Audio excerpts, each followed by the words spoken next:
What is happening, Post Shifters? Welcome back to another episode of the Post Shift Podcast. Of course, I'm your host, Shawn Soole. I've got a nice new microphone setup. There's no more like big black arm coming over and like putting a microphone in my face. So it's nice and clean now. This is really keeping my chi very open and nice right now. I'm really looking forward to today's chat. Of course, I always say that because I'm always excited when I get to interview people. Lindsey hasn't actually been on the show. Lindsey Johnson from Lush Life Productions. They do Portland Cocktail Week, come at Camp Runamok, amongst other things. And it wasn't until I did Portland Cocktail Week a couple of weeks ago that I was just like, I need to have you on the show. I can't believe I haven't had you on the show in the last 5 or 6 years. How long I've been doing this? Almost 6 years. Almost 7 years, actually. Is that right? Man, almost 7 years. Okay, so almost 7 years. So this is live stream number 204. So 204 live streams over the last 6 years. And we were chatting in the green room, and it always happens when I get online with friends that all of a sudden we start chatting about everything that's going on everywhere else and what's going on behind the scenes. And I'm like, oh, damn, I got to really record this for posterity. And I've done it so many times, and I always try and recoup the questions that we're answering. So Lindsey's got a very busy schedule. So good morning, Lindsey. Nice to have you. Hello. Thanks for having me. It's so good to see you again, and so quickly after the last time I saw you. I love this. I know it's always like for most people in the industry, it's always like, okay, well, it's going to be XYZ time till the next time I see you. And it's always something crazy. Like Portland Cocktail Week, you are so crazy for Portland Cocktail Week that you don't even get an opportunity to like stop and chill. And you are very fastidious when it comes to Portland Cocktail Week. You try and hit every event to make sure every event is running the way you want it to be run. And after so many years, you're still so hands-on when it comes to Portland Cocktail Week. Oh, it's because I love it, right? It's a labor of love. We put Portland Cocktail Week on. This was our 16th year, which is wild to say. We're doing it for 16 years, and it's lived so many different lives already, right? Like we've had programs that, when we started, it was like a very traditional cocktail festival, and the main reason we started it was because a lot of our friends couldn't afford to get themselves to Tails or one of the other bigger events and then afford the tickets to go to the classes. So we're like, okay, so let's develop something where all the classes are free. So it's always been completely free to attend the classes at Portland Cocktail Week, which is like super duper important to us. Same with camp. Like we don't want to put a price tag on that. And then, we rely on our brand partners to come in and kind of foot the bill, and we get creative with how we pay for the stuff that doesn't get covered. But, it's so important that if you're going to do something like this, if 2,000 people are trusting you with the 1 week they have off from work, the least I can do is show up and make sure the buses are running and make sure there are drinks and food and make sure that everything is running the way it's supposed to. So I appreciate you saying those very kind things, but I think it's the very least I can do when 2,000 people are giving me a week of their life. How has it evolved? You mentioned in like the earlier on, I think the last time I spoke before this year was like 2019, I believe. And it was at the World Trade Center downtown with like the classrooms above and then like a little tasting salon downstairs. How has it evolved over the 16 years to where it is now? Because I feel like the years that I have gone, which have been, I think, 6 or 7 out of the 16, it's always well attended. The classrooms are always full. And I've done classes at other shows that you're like, okay, it's first thing in the morning at 9 o'clock, you're the first class, and it's empty or half empty. How do you keep that sort of spark going? And the people that I met were from all over the US and Canada, like coming to Portland. It's not just the Pacific Northwest; it's the whole of North America. I mean, I think it comes down to a few things, right? So let me answer your first question first. So when we started Portland Cocktail Week, like I said, we're really just very focused on making sure that classes were free, and that was a big step. The next big step we took was we took alcohol out of the classroom, and that was, oh my goodness, you would have thought that I had gone and set all of these big portfolios on fire when I told them that we weren't going to allow alcohol in the classroom unless there's a tasting element or some sort of R&D element. Like if you need alcohol in the classroom, of course, that's totally fine. But if we're learning about spreadsheets, do we need to have 3 gin and tonics in an hour? I don't think so. So like that was another huge change that we made. We were the first ones to do that, I want to say in like 2014. Like it's been a while. And we've kept with that the whole time. And the next big changes came when I started really thinking about equity and how how we really build systems that serve our community. I love a class about theory. I love a class about entire categories of spirits, right? We do a whole lot of those here at Lush Life. But the thing that I thought was missing the most was really focusing on specific career tracks and giving people the skills and the mentors within those career tracks to really take the next step in their career, right? Because I think once we get labor equity, we get to a place where everybody has access to the same tools and can make the same money, we can achieve equity across gender, across race, in a lot of other ways, right? When we open that door, we give everyone access to the same resources, we can do a lot. So in 2017, 2018, we moved into that format where you would pick your major before, and the majors would be bar ownership, bar management, various different things, right? You could tell us what you wanted to do, and we would give you a slate of classes that addressed exactly that career path. And we had great feedback on it, right? Like the people who attended the classes were so happy with the structure there. Then the pandemic happened, and there were some financial realities. And we couldn't really afford to keep doing it that way anymore. And we were also getting a little bit of feedback in that last year, 2018, 2019, where folks were saying, we really liked it, but I don't know if I want to be a bar owner or if I want to just stay behind the bar. I don't know if I want to be a consultant. I'd love to be able to take 2 classes about this and 2 classes about that. So we opened it up a little bit. And that's the format that we have now, where we have some classes on site, some classes off site. The off-site classes are like all day, 3-hour, 6-hour, 8-hour classes. Some of them are like field trips to distilleries and wineries. Some of them are super hands-on education. Sometimes we bake bread, right? Like there's all different stuff that can happen in those classes. And the ones that are on site are a little bit more of those career driven. We have a class that has been super popular the last couple of years that's just about email etiquette. Thank you, Jared Sadoyan. Like there are some classes, but everything really has that like kernel of how do I apply this in my career? How do I take a skill today and bring it home tomorrow and make my job a little bit easier, make myself a little bit more money, help the people on my team a little bit more. So when we're developing the content, it's really always been rooted in how can I do the job that I want to do in the future? How can I do my job today a little better, and how can I do that job in the future a little bit better too, and be ready for that next step? So that's the thought process. So that aspect hasn't changed very much. The nighttime events, the structure of that hasn't changed at all. The only thing that's really changed is how we label the classes, and now there's a little bit more freedom to kind of take the class you want to go to at the time slot you want to go to. I was blown away with the response I got from I think I got the best response from any session I've ever done at any show anywhere was from PDX Cocktail Week. It was kind of overwhelming.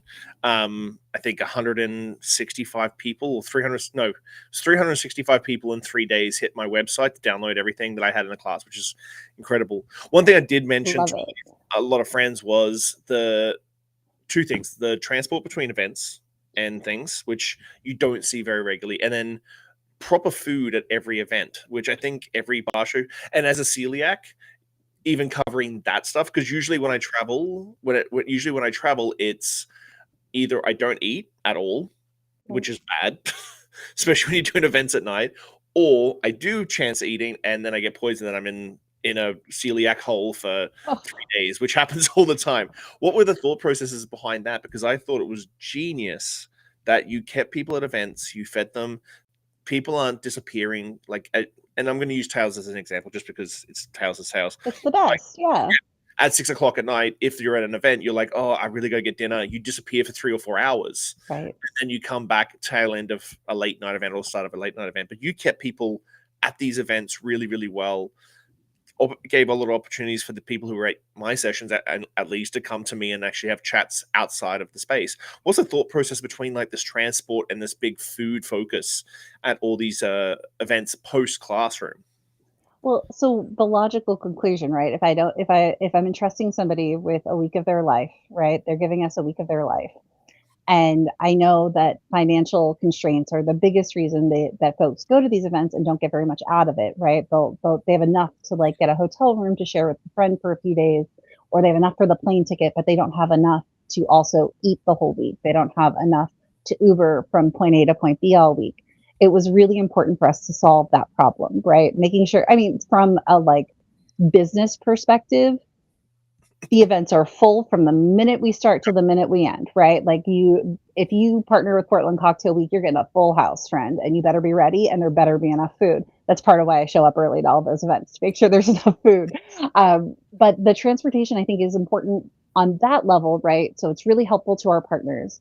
But the flip side of that is it's really very important to our guests to know that they're not going to have to spend $300 on Uber over the course of a week. That really adds up. Like Ubers add up really fast, or radio cab, whatever you know, in Portland, we love our radio cabs. But that's super duper important to keep in mind, right? So if I'm saying I already know that they're not working for the week, and it's not like most of these folks are salaried, so they're not taking in any money for the whole week. So how do we solve that problem? So step one, transportation. It also means that we don't have any issues with driving and alcohol. We are completely compliant. The legal departments, the compliance departments at almost all the portfolios just they love me like I love them, which is to say we care about keeping people safe, so we're besties. I love them. You know, they're the people who are usually on my side where I'm like, yes, it costs more because the buses cost more and we have to do it. And you know, the reason you don't see it at other events is twofold, right? One is the buses cost more money than the hotel we rent out for the week, right? Buses are the most expensive thing at Camp Runamok. They're the most expensive thing at Portland Cocktail Week. They are our biggest line item by a mile, right? They're a huge expense. But people don't get hurt. People are safe, and their safety is more important to me than my finances. So I'm happy to pay that bill. Um, so the other side of it is we've designed our events with the shuttles in mind. So instead of having, you know, 7 different big events happening at once, for the most part, there's either one big event or 2 or 3 small events that have been very strategically located to be super close to each other, so that we're able to keep folks kind of on the same train together. So we have one, the benefit to our partners in making sure the room is full, making sure they're getting the value out of their investment with us. 2, safety, which is the most important thing. All of our pals are safe. 3, they're not spending money, which is super, super, super important. And 4, maybe the most important part of the whole thing is the social aspect. You're on a bus with people who you maybe didn't get to talk to, right? You get on that bus and maybe there's only one seat open and it's next to somebody you've never met before. It forces social interaction that maybe you wouldn't get otherwise, right? If you're in that Uber, you'll get great social interaction with the Uber driver, who I'm sure is great, but they're not there for the same reason you are. So that social interaction is also super duper important. So that's my deal on the buses, right? Like I think they're incredibly important. As far as the food goes, part of the reason the event is in Portland is because in the state of Oregon, it is illegal to serve alcohol without food. And I had the hardest time, Shawn, getting brand partners to have sufficient food at events. So we had to kind of default and go with the only state that forces it, right? So in Oregon, you're required to have 3 substantial items of food available. Also, one of them has to be vegetarian, vegan. Um, you know, the state of Oregon really dictates that we have to have all of that stuff. I'm not going to pretend like that wasn't on purpose. Like we picked, or I had been to Oregon one time before we put Portland Cocktail Week together, and that was a huge selling point to me. Obviously, the city's incredible. The people are incredible. You're not going to get better food, drinks, view. Like it ticks all the boxes, right? Like Portland's an incredible city. But the OLCC was the big selling point for me. They come to every single event. They double check that there's enough food. They double check that there are water stations every 6 feet. They check that there are alcohol monitors, all the things that we need to have to keep a safe and compliant event in Oregon means a safe and compliant event for everybody. And that's why we don't have people who are too drunk to show up for class at 8 a.m., you know, to show up for breakfast at 8, 9 o'clock in the morning. You know, we have people in for career counseling at 8, 9 o'clock in the morning because they had a pretty reasonable night. Like, I'm not going to say people didn't have a bad time, right? Like that people are partying. Like, I don't want to pretend like people aren't going to these events and having a great time. Like there's no doubt that that's happening. But when you do that and you also have like a glass of water in between and like a hot dog, you're probably going to feel a lot better the next morning than if you hadn't eaten all day.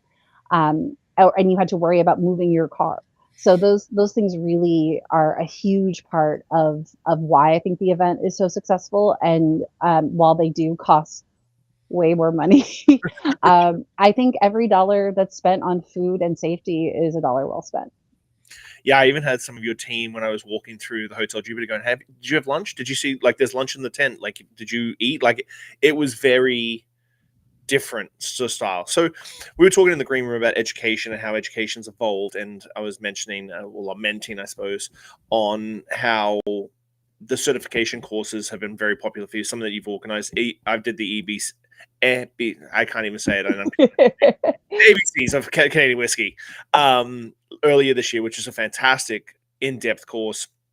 And we were sort of talking about, like, you can bring these staff to these very in-depth courses. You did the American Single Malt one this year at the PDX Cocktail Week, and you have, of course, you have Brittany going, "Hey, have you finished that quiz? Hey, did you finish that chapter?" And having that support network, because I found already that it's interesting that how I have done training in my venues is not necessarily atypical to every venue, even though I did a seminar at Portland Cocktail Week this year about how much training does not cost in the grand scheme of things. But how is that sort of that level of certification courses been a big part of the ecosystem for Lush Life? So for us, it's such a great way to really efficiently get resume boosters Mm, to the folks that are part of our network, right? Like you mentioned, most places can't or don't offer training programs beyond, here's how we make our drinks, here's how we do our systems, which is totally understandable, right? These are small businesses. A lot of folks just don't have the bandwidth to do more. And that's where we kind of come in as a stopgap, right? So we put out these programs as often as we possibly can. We have a couple of Jameson ones running right now around Irish whiskey. We have one where I think our friends are going to learn very soon if they got into the American whiskey program. We're doing Bullet. We're out there trying to do as many of these programs as we possibly can, because they ultimately are, one, they're great resume boosters, right? If you are going out there and you're up for a job at the Multnomah Whiskey Library in Portland and you have your executive bourbon steward, it's a lot easier to get that job than if you don't, right? So, and the flip side of that is that program also costs like $500, $600, worth every penny, right? Like, it's super in depth. They send you the coolest stuff. They're brilliant. Like, these guys are brilliant. It's worth every penny. But a lot of folks just don't have that money, and if they do, they maybe aren't going to make the commitment themselves to follow through and get it done, right? And it's really hard to not get it done if you have our sweet, wonderful, the nicest person on earth, Brittany Leach, calling you once a week saying, "Where is it? Where's your quiz? I know you did it. Where's your quiz?" The same person who's also bullying you into eating, by the way. Almost certainly that's who was telling somebody to eat. It was definitely I'm shocked. Everybody's wonderful Southern mom. Um, but like, it helps a lot when you have 49 other people who you can rely on and be like, "Hey, did you get notes for this?" We make sure that they're all in a Discord together and that they have access to each other, and they can talk to the educators, and there's just a lot more support, along with, obviously my team is supporting the whole way, but also that peer support is really, really, really important, and making sure that they have this community. And like, if you're in one of these classes, like, you're a nerd. And I say that is the least derogatory thing I can possibly say. You are my people, right? But all the other people in that class are too, and they're so passionate about the same thing you are. So it's a nice little group of friends, And if you are going to go visit Chicago, you have probably five new friends in that group that you can go see, or you want to move to New York. You have a couple of people you can talk to about what that's like and see if you really want to do it. These communities are obviously designed to help facilitate the learning process, but they ultimately create these larger networks that become incredibly valuable for folks. And that's where my passion is. I love a spirit. I love teaching and learning about spirits, but my passion is in seeing these communities get built and serving our people. That's what I get really excited about. Yeah, I always joke and say that because I do so much training. Like at Clive's, everybody had EWA training in gin, Irish whiskey, Scotch, WSET 1 after the first year, Bar Smarts like online start with, and then second year was like WSET 2, third year was like agave training and stuff like that, and like the Stave and Thief courses are great. And people go, well, why would you do this? I'm like, I want to make my team so overeducated that it is near on impossible to get them to get a job somewhere else, because they'll be too expensive for that person to buy it. Exactly. They're gonna be minimum wage, they're going to be a couple of bucks more. So you're an uber busy entrepreneur in this space inside the Lush Life ecosystem. Of course, we've just been talking about PDX Cocktail Week. What else is sitting in your ecosystem that you deal with on a daily or weekly basis? Well, of course, we have Camp Runamok, which is pervasive. It is around every corner in my life currently. I ended up buying the camp last summer. Yeah, that's a whole other can of worms, Shawn. We'll get into that some other time. But it's not going to be an Amazon fulfillment center, so that's something. I did something. So camp is one of my favorite things that we get to do. We bring about 500 folks, bartenders, down to the Kentucky Bourbon Trail every year, and they get to experience these distilleries firsthand, and they get to spend a little bit of time with the master distillers. And we're so fortunate to work with partners who go so above and beyond. The experiences that you get at these distilleries are so much further than even if you're a VIP industry person coming down to visit on your own, right? Like these experiences are like nothing anyone's ever seen, right? They're so in depth. They're multiple hours. Most of them are 3, 4. Some of them are even 6 hours long. And you are getting to do everything while you're there. So the education side of it is really, really fantastic. But of course, when we talk about our programs, we have a couple of little pillars. And at Portland Cocktail Week, the number one pillar is education, right? Like there's no doubt that is our top priority, is education, with community and care being right behind it. Camp, it sort of flips. We start with community and community building as our number one priority. And camp is this really magical place where I get to use all of my old, punk and sorority background. I get to take all of my accelerated friendship skills that I've learned throughout the years and put them into a program where we're able to give people the opportunity to really get to know other individuals in the industry. Again, people who are like them, right? They're in similar stages in their career.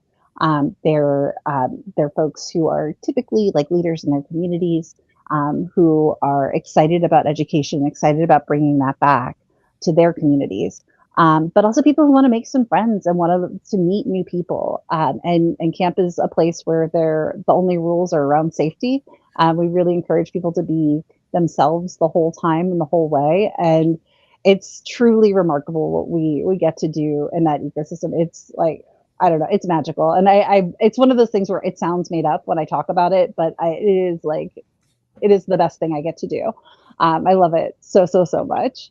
And then beyond that, we also, neither one of, for the record, Portland Cocktail Week and Camp Runamok don't make money, right? Like those events don't make money. So we have to make money to pay my staff and to make sure that we can keep doing these projects. And when Portland Cocktail Week is a few dollars, we'll say a few dollars to be positive short, we have money that we can pull from other places. So a lot of that comes in from our client work. And we work with a number of spirits brands across the board, cross portfolios, everything from, canned RTDs to some of the highest end tequilas, whiskeys, whatever, right? We work with kind of everybody and in different capacities. Sometimes we're just consulting. Sometimes we're developing programs. Sometimes we're doing the certification programs. I go to Ireland in a couple of days and we're planning a trip. We're bringing a bunch of folks over to Ireland who scored very well in their certification program as a little reward, little treat. So, like every day is kind of different on that front, and the services that we put out into the world are different, kind of across the board here as well. But we do all kinds of fun work in that space, and that's really what pays the bills. So when it comes to, like you just mentioned, the ecosystem of course, anyone who thinks that Portland Cocktail Week and the outside looking in is like, oh, they must be just raking in the money, just raking it in. One of the guys here in Victoria actually did Camp Runamok a couple of years ago, big lanky Ryan, and I saw pictures from his experience at Camp Runamok, and I'm like, if I was a decade younger, I might be up for that, but I just feel like the 45-year-old me is just like, yeah, I'm not going to do Fine. that. I'm 43 and I've been to every session. The two people who have been to every session are me and Bernie Lubbers, and we're right there with you, friend. We're the same age bracket. Bernie Lewis is a party animal, though. He's an absolute beast of a party animal. Oh, and the best person who's maybe ever lived. Yeah, he is the sweetest dude. But with the there seems to be a bar show every single week now. Like when we first met, probably what 2009, 2010. There was minimal. Like literally, it was Tails. PDX Cocktail Week was just getting started. You had BCB in Germany. I would say that's pretty much those three. Maybe London Cocktail Week in some iteration at that time. With there being bar show every single other week now, how are you finding continuing to evolve PDX Cocktail Week? Or are you very happy? Because I am not blowing smoke up your ass when I say this. I do think it's one of the best shows I've been to in North America, hands down. There's some great ones in Toronto, but it's just there's just something about the PDX Cocktail Week way that you set up, and we've talked about it today. How do you see PDX Cocktail Week evolving so that you can keep on that forefront when there's so much else going on? Well, like I mentioned, Portland Cocktail Week doesn't make money, right?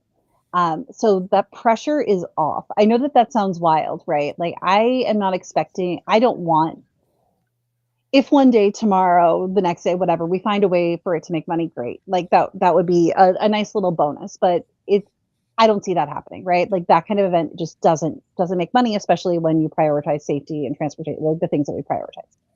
So I really look at it as a testing ground for us, a place for us to test out concepts, to test out, I mean, obviously care for our community and making sure that folks get access to this education is my top priority.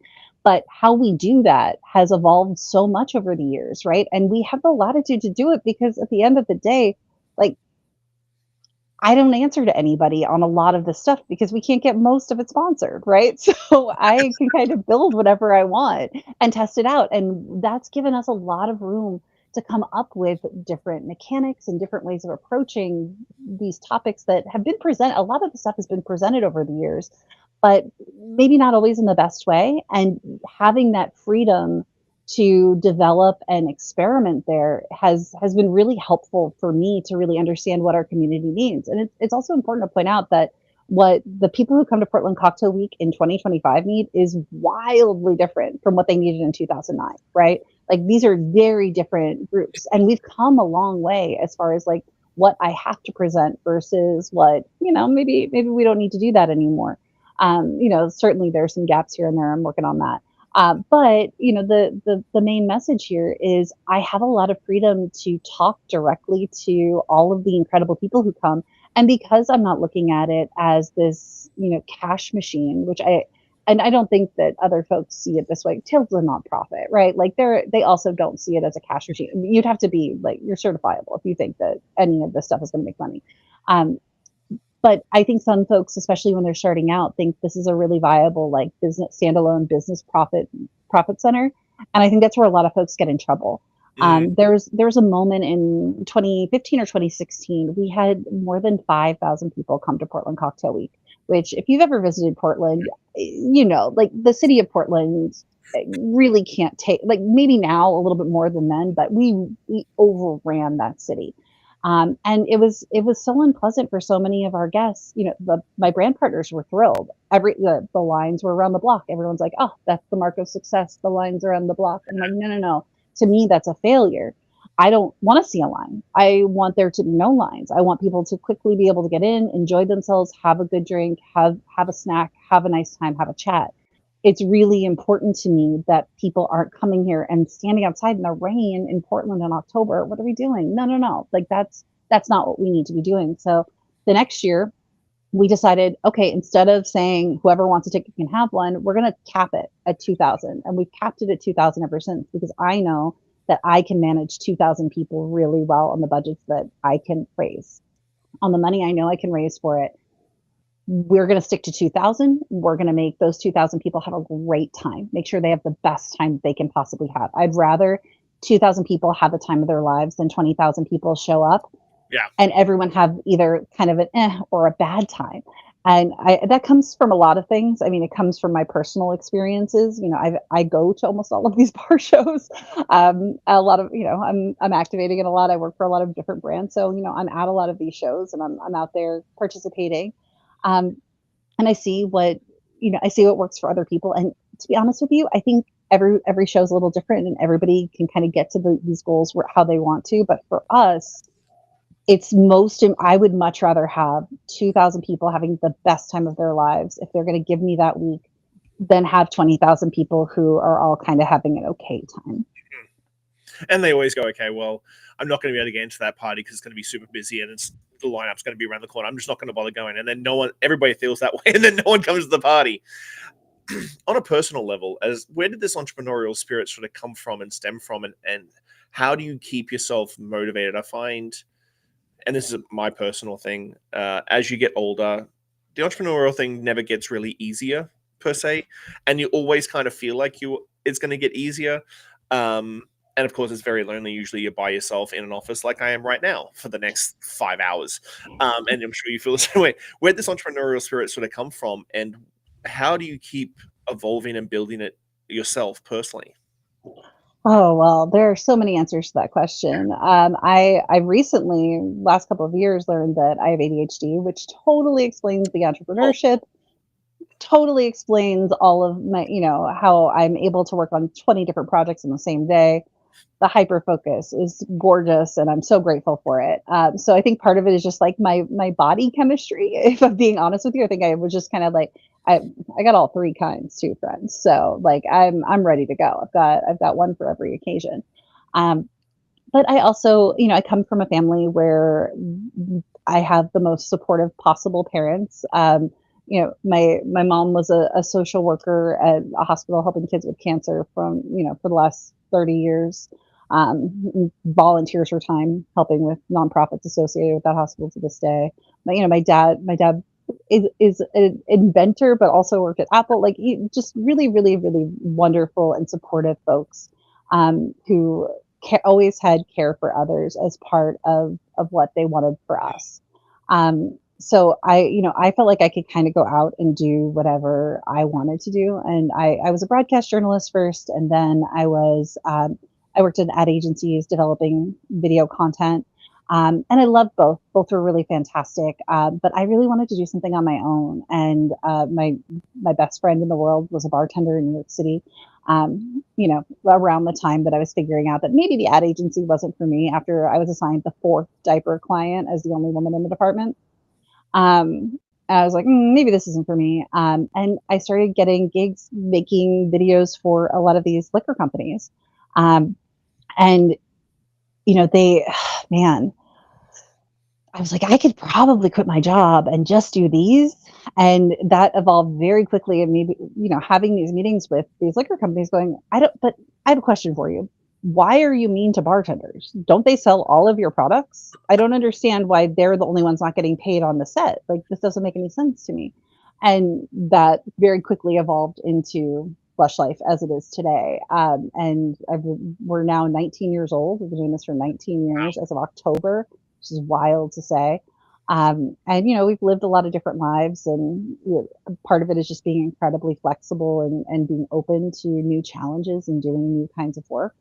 Part of it is that I get to do projects like Camp and Portland Cocktail Week, which fill my cup and make it so possible for me to slog through some of the like market research stuff that we have to do to pay the bills and keep the lights on. But that stuff's interesting too. But I guess the short answer is I think I was sort of designed, in a lab to do this kind of work where, somewhere between the brain chemistry and the socialization for my family, where it's like, if you're not helping people, what are you actually doing? It's somewhere between the two of those things that really it kind of resonate. Like, it makes sense that this is what I'm doing. Um, and then, along the way, I've had incredible help from folks, who've come and worked here. I'm so fortunate to have the people who work at Lush Life who are here. Truly, truly remarkable people. I mentioned Brittany, who's been here for 12 years. I think it's going to be 13 years in April. I can't say enough about how grateful I am for her constant attention to detail and care for bullying care into the people who need it, right? Like she is going to make sure you eat and she is going to make sure you finish your test and she is going to make sure you are at the airport on time. And she just cares so deeply about everyone around her. And that's, I think, part of how she's stuck it out for all this time because it's a lot of work. But I'm so fortunate to just have all of these people around me who support me and make sure that this stuff can keep happening. And I think the probably the most important group and the most important reason for it is all the bartenders. I get to be in community with. This is my entry doing this work. This is my entry into being in community with them, and I get to spend time with the most remarkable people in the whole wide world. They're brilliant and they're beautiful and they're perfect, and I'm really, really lucky that those are the people I get to serve every day. It's very cool. So we're almost at the end of the year. What's the plan for the first half of 2026 for you? Oh my goodness. Well, great question. We're kicking off the year with some American whiskey certifications classes and Irish whiskey certification classes. We're taking folks out to Ireland. We're going to for sure have a session of camp. We stay busy, friend. We just took on a very big project that I can't say much about yet, but that is going to occupy a lot of my time in the next few months. Right now I'm so fortunate to get to work with the people that I get to work with and do the projects that we get to do. But keep an eye out. Like, if you want to come join any of our programs, you can go to lushlifeproductions.com, sign up for our newsletter, and we will email you. Mara on my team, another person I'm very grateful for, will email you and text you and remind you that things are happening if you sign up there. And we'll always tell you when the next thing's coming because there's always something coming. There's always something coming. I get those emails and I'm just like exhausted reading them sometimes, just going, man, there's just so much stuff going on. And I'm lucky enough that I've been doing this for almost 30 years now. And like now the industry is in such a position and a lot of it's spearheaded by yourself and all the bar shows that are going on in the world. It's like there is so much stuff out there that if you dig your feet in and like dig your teeth into it, you can really push your career forward. Whereas when I started, it was before internet. So it was like, I have 500 cocktail books at home in Australia that will never come to Canada because it just cost a fortune. But I have all the books behind me because every time I go past the bookstore, I'm like, okay, well, I need to go see if there's a new cocktail book. So I can pull information from that as a 22-year-old bartender in 2002. But thank you so much for your time. We're at the stage of the podcast where I give the 5 deep podcast questions. Every single guest gets these 5 deep podcast questions. And they're way deeper than anything that I would normally say. But what is one lesson or experience that has shaped your perspective the most, and how do you carry that forward in your life? That's personal or career. Oh my goodness. I feel like I've been very fortunate to have so many different experiences in this industry, and the climate has changed so significantly, both good and bad over the years. Um, and I think the things that stay with me the most, there's one instance that it just popped into my mind that's, I think, indicative of kind of like this pretty regular thing that happens. I'd say about once a year, twice a year. Um, I will be having a conversation with somebody who works for one of the brands that we work with, whether through sponsorship, what have you. And I'll bring them a project, something as important and seminal as Brown and Balance, right? I brought Brown and Balance to this person. And they said to me, well, we have money for AFAM and we have money for bartenders, but I can't mix the buckets. And maybe I don't want to, but I can't mix them. And I was like, what are we talking about here? Just because a person's Black means you can't support them? Just because they're a bartender, you can't support them as a Black person? This makes no sense. And through the years, we've been able to get past some of that, and we've been able. That was, I want to say, in 2015, right in the early stages of that program, maybe 2016, and that visceral rage that I felt in that moment is something that I keep with me all the time, keeps me going a lot of the time, and it also helps inform me as I'm talking to folks that maybe not everybody is on the same page that I am politically, and I have to maybe approach things slightly differently than I want to. But I'm still going to make sure that we're going out into the world and we're doing that work, and that we are.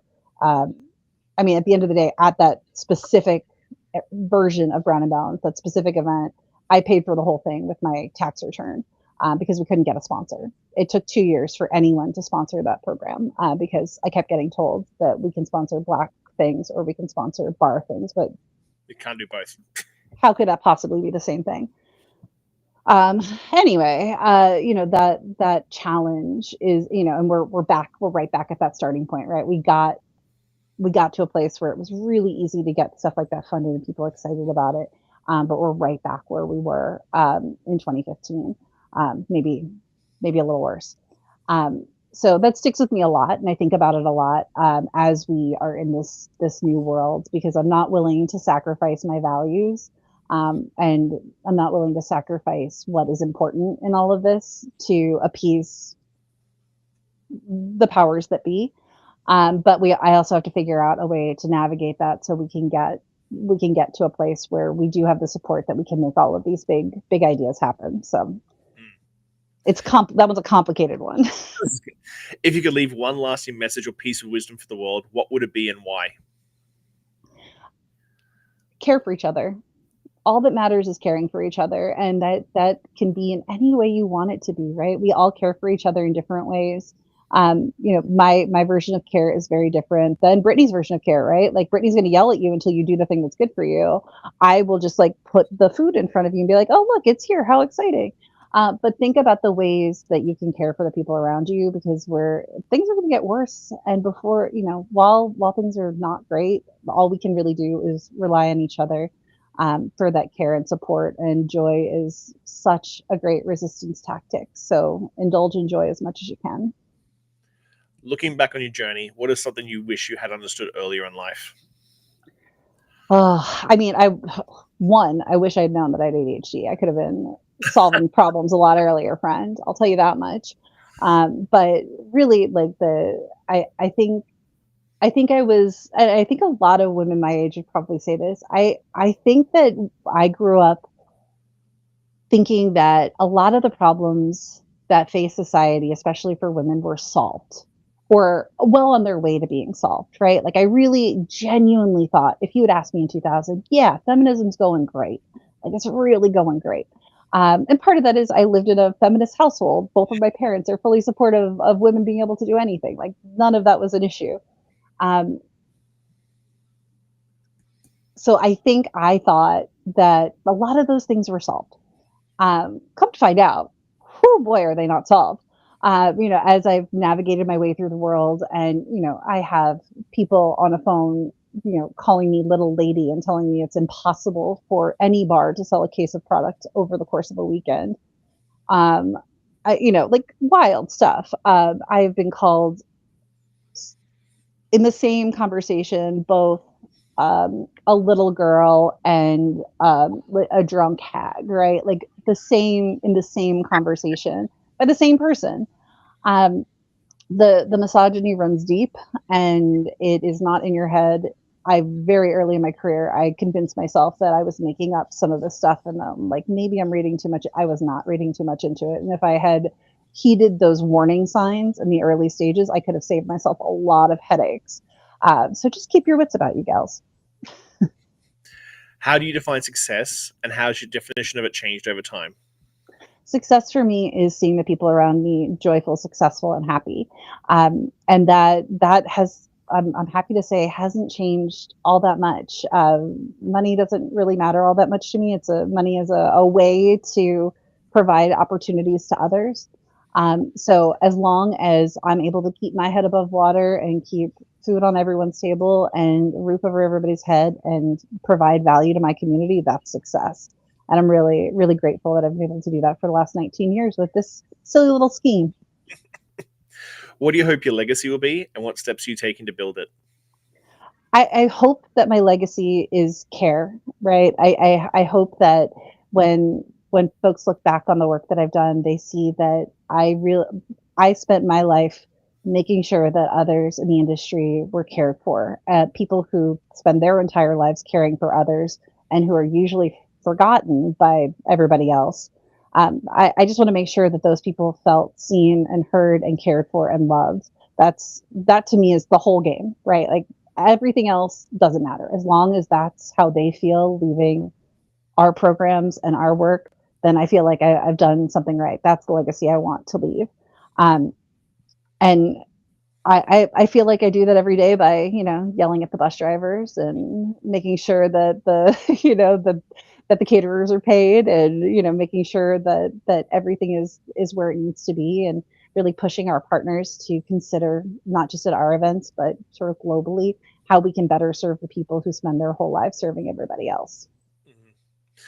I very last question. Sorry, I got something in my brain No, that I you're want to good. say. It's like ADH thing is. It's like it's definitely here.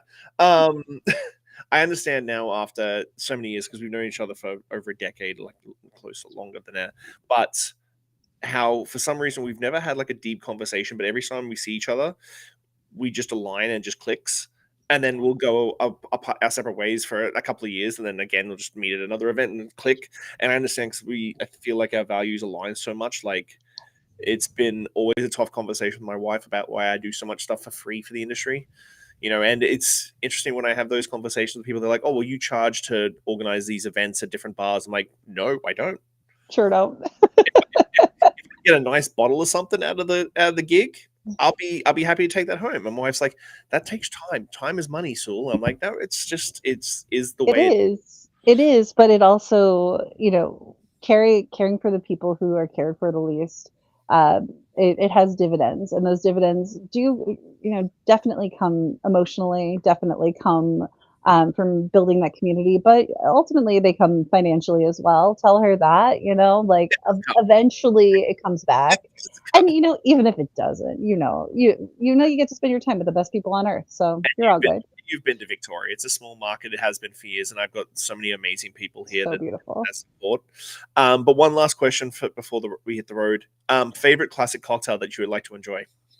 So, fun fact about me, I am mildly allergic to citrus, and I lose my vision if I have like 2 full drinks with citrus. I Wow. get an ocular migraine, lights go out, right? So my choices are limited in what and that I think that gets me to I mean I'm almost always ordering a martini when I'm just sort of left to my own devices. I worked on Tanqueray for 9 years. Yeah. You don't spend 9 years locked in a room with Angus Winchester and leave thinking that things other than martinis are the right choice. Um, He's very very grateful. he's very perspective. Truly one of the best people in the industry and one of my favorite people of all time. But I usually default that way.